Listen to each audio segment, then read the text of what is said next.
Class 11th। आज आपका chapter number 5 laws of motion पे Newton's law first law of motion के कुछ न्यूमेरिकल्स करने हैं। सबसे पहला क्वेश्चन देखिए, आपका एक मास है 5 kg का, आपको 2 स्ट्रिंग दी है, एक स्ट्रिंग ये और एक स्ट्रिंग ये, ठीक है। Find the tension in both the string when the system is in equilibrium. देखिए सिस्टम कैसा है, आपका इक्विलिब्रियम पे है। तो मैंने आपको प्रीवियस वीडियो में बताया था, इसका मतलब सिस्टम के ऊपर एफ नेट कितना है, 0। एफ नेट 0 का मतलब क्या है, vector sum of F1 plus F2 plus F3 up to Fn क्या है, वेक्टर सम इसका 0 है, ठीक। अब आपको इसका फ्री बॉडी डायग्राम बनाना है। आपको क्या करना है, टेंशन निकालना है स्ट्रिंग के अंदर। सबसे पहली स्ट्रिंग देखिए, ये इसका फ्री बॉडी डायग्राम बनाना है। हर एक मास को क्या कंसिडर कर लीजिए, पॉइंट मास। जैसे मैं इसको पॉइंट मास कंसिडर करूं तो इसका वेट कहाँ लगेगा, नीचे। इसका मास कितना है 5 kg, तो इसका वेट कितना लगेगा 5g। Suppose g is given 10 metre per second square, ठीक। अब यहाँ पर आपको क्या निकालनी है, टेंशन लगेगी इस पॉइंट पे। तो जहाँ टेंशन निकालनी है वहाँ पर आप खड़े होकर क्या खोल लीजिए, अम्ब्रेला कहाँ खुलेगा, इस डायरेक्शन में। तो टेंशन लगेगी इधर। मैंने इसका नाम दे दिया T1, तो ये हो गया आपका T1। ये देखिए कि ये स्ट्रिंग है, ये स्ट्रिंग वर्टिकल के साथ कितना एंगल बनाती है, 37 डिग्री, ठीक है। अगर ये 37 डिग्री एंगल बना रही है तो आपको इसका क्या करना पड़ेगा, इसे कंपोनेंट ब्रेक करने पड़ेंगे। जब आप इसे कंपोनेंट तोड़ेंगे तो बताओ कंपोनेंट किस तरीके से टूटेंगे। ये 37 डिग्री है, ये टेंशन, ठीक। तो बताइए इधर कंपोनेंट कौन सा टूटेगा, इसका ये वाला angle, okay. This angle is also a 37 degree. Actually diagram is थोड़ा सा आपका कुछ इस तरीके का है, दिस इज 37 डिग्री, ठीक। अगर ये 37 है तो ये भी कितना हो गया, 37 डिग्री। अगर ये 37 तो ये 37। पैरेलल लाइंस, ट्रांसवर्सल और अल्टरनेट इंटीरियर एंगल। तो अगर यहाँ टेंशन T है तो इसका इधर कंपोनेंट कितना आएगा, कोस, T cos 37 डिग्री। और इधर कितना आएगा, इसके परपेंडिकुलर T sin 37। तो फ्री बॉडी डायग्राम में इसका इधर कंपोनेंट कितना हो गया, T cos 37 और इधर कितना आ गया, T sin 37। आपको मैंने एक ट्रायंगल बता रखा है 37 डिग्री का। ये आपका 37 डिग्री, ये 3, 4 और 5। यहाँ देखो T sin 37 is equals to T1, ये वाला component is equals to this component, and T cos 37 is equals to 5g। T का तो T, cos क्या होता है, बेस अपॉन हाइपोटेन्यूज। तो बेस क्या है 4, हाइपोटेन्यूज कितनी है 5, 4/5। Gravity, acceleration due to gravity की वैल्यू कितनी दे रखी है आपको, 10, 5 × 10 कितना आ जाएगा, T 4/5, 5 × 10 50। तो कितनी आ गई यहाँ से वैल्यू, T की वैल्यू आ गई 5 5 25, 250/4, ठीक।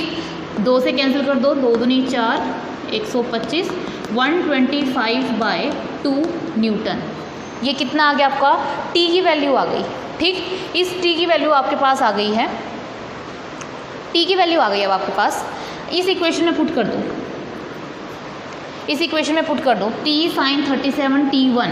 तो T की वैल्यू है आपके पास 125/2। साइन 37, साइन क्या होता है, perpendicular upon hypotenuse, 3/5 is equals to T1। Clear, solve कर लो इसको। 25 75/2 न्यूटन, ये आ गया आपके पास T1 की वैल्यू, ठीक है। T1 की वैल्यू आ गई आपके पास, tension in the string 75/2 newton, और इस टेंशन की वैल्यू आ गई 125/2 न्यूटन। इतना टेंशन स्ट्रिंग के अंदर होगा। बस ये याद रखना, सिस्टम कैसा है आपका, इक्विलिब्रियम में है। जब सिस्टम इक्विलिब्रियम में होगा तो उसके ऊपर नेट फोर्स कितना लगेगा, 0। एफ नेट 0 लगाने के बाद आप उसका क्या बना दो, free body diagram. Free body diagram में आपको क्या कंसिडर करते हो, उसे पॉइंट मास मान के, और उसके ऊपर सारे के सारे फोर्सेस शो कर दो, आपके पास आपका आंसर आ जाएगा। क्लियर है। वीडियो को पॉज करके करके आप इसको नोट कर लीजिए, ठीक है। अगला क्वेश्चन हम देखते हैं, सेकंड क्वेश्चन।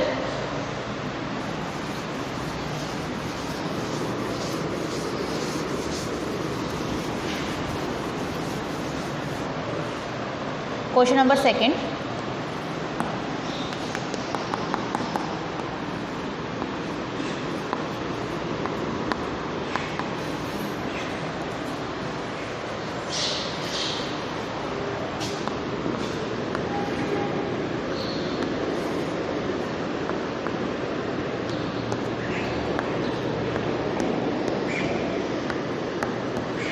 ये क्वेश्चन है आपके पास, find tension in both the string when the system is in equilibrium. Try कीजिए, फिर से यही क्वेश्चन है आपके पास, टेंशन निकालनी है आपको स्ट्रिंग के अंदर, सिस्टम अभी भी कैसा है आपका, इक्विलिब्रियम के अंदर है, ठीक। Find tension in the string. देखिए इसमें टेंशन लगेगी, इसमें टेंशन लगेगी, दोनों स्ट्रिंग अलग अलग है तो टेंशन की वैल्यू भी क्या आएगी, अलग अलग। मान लीजिए ये T1 और इसमें कितनी लगेगी, T2। जिस पॉइंट पे खड़े हो वहाँ पे अम्ब्रेला खोल लो, अम्ब्रेला जिस डायरेक्शन में खुलेगा टेंशन की डायरेक्शन वो। अच्छा, इसका एक पॉइंट मास बनाया, वेट कहाँ लगेगा, नीचे, कितना लगेगा, 2G, ठीक है। ये T2 है, 60 है, तो इधर कंपोनेंट कितना आ जाएगा, T2 sign, sorry cos component आएगा इधर, T2 cos 60, और इसके परपेंडिकुलर डायरेक्शन में कितना आ जाएगा, इधर आ गया आपका T2 cos 60, परपेंडिकुलर डायरेक्शन में कितना आ जाएगा, T2 sin 60। इधर आ जाइए, अब इसका इधर कंपोनेंट कितना आएगा, cos, T1 cos 30, और परपेंडिकुलर डायरेक्शन में कितना आ जाएगा, T1 sin 30। तो मैं इधर बना दिया T1 cos 30, और इधर कितना आ जाएगा, T1 sin 30, ठीक है।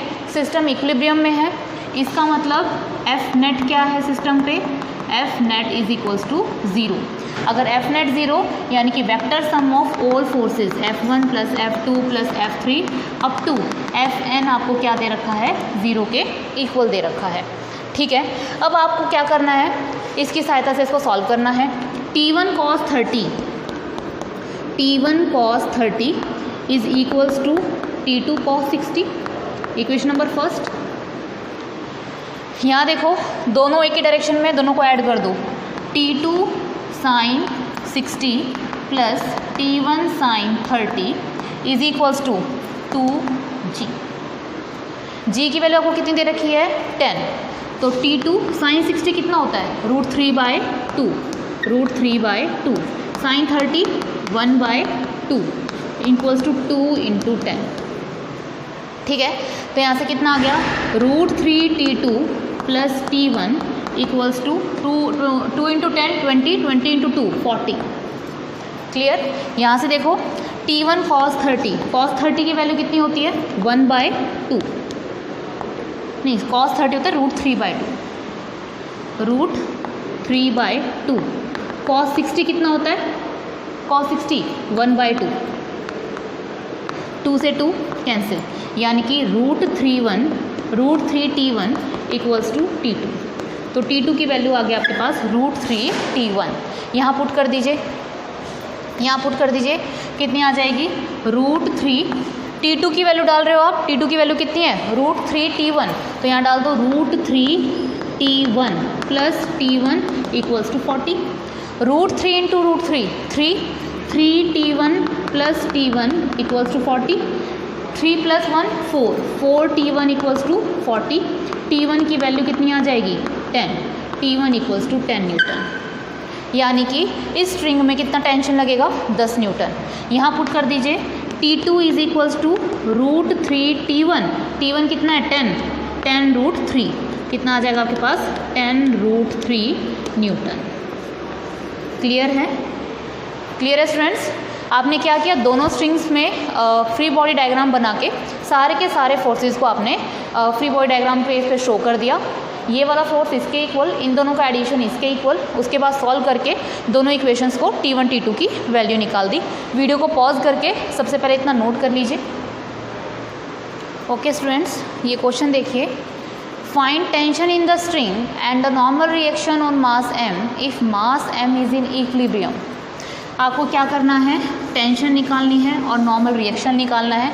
ये एक बॉडी है जिसका मास है m और ये एक इंक्लाइंड प्लेन पे रखा है और ये इंक्लाइंड प्लेन हॉरिजॉन्टल के साथ एंगल बनाता है theta and it is tied, यहाँ से टाई है एक रिजिड सपोर्ट के साथ। तो आपको ये पता है इसमें टेंशन लगेगी, जिस पॉइंट पे लगेगी वहाँ अम्ब्रेला खोल लो, बताने की बार बार ज़रूरत नहीं है, P।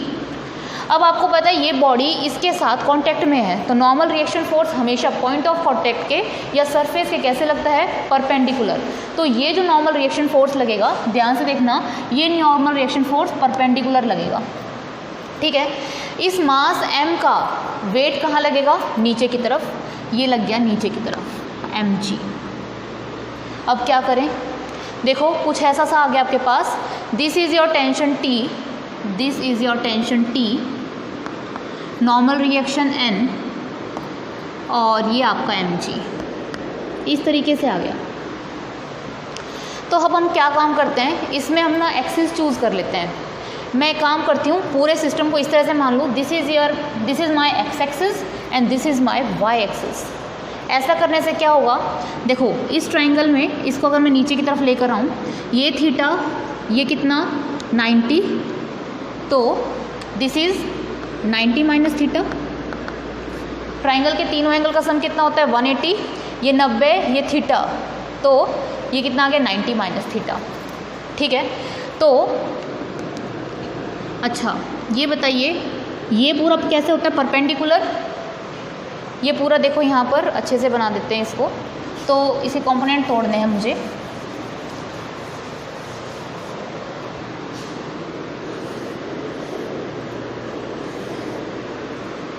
ये एक मेरा मास रखा है, ये देखो mg, ये कह रहा है ये थीटा है, ये नॉर्मल रिएक्शन है, ये है ना। अगर ये थीटा, ये 90 प्लस थीटा, तीसरे एंगल का सम तीसरा निकालो, आपको कैसे निकालोगे 90 plus theta plus x is equals to 180, तो x की वैल्यू कितनी आ जाएगी 180 माइनस 90 माइनस थीटा, कितनी आ गई 90 माइनस थीटा। क्लियर है, यानी कि this angle will be 90 minus theta, ठीक है। आपका मास कैसे लग रहा है डाउनवर्ड, ओके सॉरी, मास कैसे लग रहा है आपका mg, ओके। यहाँ देखो आप, ये एंगल कितना होगा, ये क्या ये एंगल थीटा होगा, क्यों, क्योंकि परपेंडिकुलर है, ये 90, ये 90, ये 90, ये 90, ये सारा 90, तो ये 90 माइनस थीटा प्लस थीटा कितना आ जाएगा 90, तो दिस इज योर थीटा। अगर ये mg इधर थीटा एंगल बना रहे तो इधर कितना कॉम्पोनेंट आ जाएगा mg cos थीटा। देखिए ये mg था, ये थीटा है आपका, तो इसका इधर कॉम्पोनेंट कितना mg cos थीटा, और परपेंडिकुलर डायरेक्शन में कितना आ जाएगा mg sin थीटा। हो गया सॉल्व। और टेंशन कहाँ लग रही थी, इस साइड, यानी कि T इक्वल्स टू, T किसके इक्वल आ गया mg साइन थीटा के, एंड नॉर्मल रिएक्शन किसके इक्वल आ गया n is equals to mg cos theta. देखिए मैंने यहाँ पे टेंशन को, नॉर्मल रिएक्शन को नहीं ब्रेक किया, किसको ब्रेक किया है मैंने ब्रेक किया है अपना mg, वेट का कंपोनेंट ब्रेक किया है। वेट का कंपोनेंट किसके अलोंग ब्रेक किया, ये थीटा मान लिया, तो इधर कंपोनेंट mg cos थीटा और परपेंडिकुलर डायरेक्शन में mg sin थीटा। क्लियर हुआ आपको। मैंने पूरी एक्सिस इस तरह से चेंज कर ली, इसको x एक्सिस मान लिया, इसको y एक्सिस मान लिया, ताकि मेरे फोर्सेस सारे इसी एक्सिस के अलोंग आ जाए। इस एक्सिस के अलोंग, x के along t equals to mg sin theta and y के along n is equals to mg cos theta. Clear है स्टूडेंट्स, यहाँ तक आप पहले वीडियो को पॉज करके इतना नोट कर लीजिए। एक और न्यूमेरिकल देखते हैं फिर।